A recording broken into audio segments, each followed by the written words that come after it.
it's Tanya from Royal City Nursery, and it is right chilly outside. If I actually take a look at the window right now, we got a lot of snow, that nasty white stuff. I know, it's January, but because it is January, I need you to check on your ponds, please.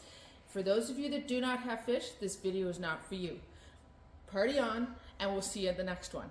However, if you have fish, you need to make sure that you've got a hole in your ice, a minimum of 6 to 8 inches in diameter that's open. When it's got lots of snow on the ground like this, you do need to check. Please, if your pond has frozen over, do not bang on the ice because the shock waves actually travel through the water and give your fish a concussion. That's not what you want to do.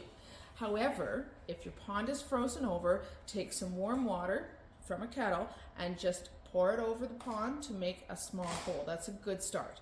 The next thing you need to do is check your pond de-icer and your pond heater. Make sure they're working. Most of them are thermostatically controlled, so they turn off when the water is like 2 or 3 or 4 degrees centigrade, and they'll turn on when the water is really, really cold. But sometimes when it's absolutely frigid, like we get like -20, -30, sometimes the de-icers can't keep up. Wow, let's say that 5 times fast.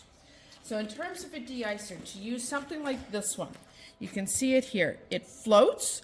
So, and the whole thing really is the size of this box. It comes with a really long cord. So essentially, you're looking at a thing that floats on a giant tether.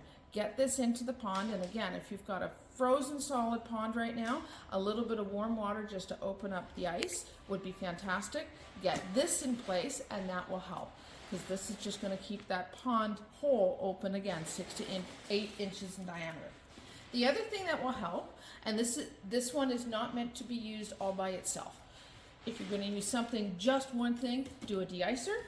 If you are doing a couple different things, then to use an aerator helps tremendously. We've got 2 or 3 different kinds. This one just happens to have 4 stones.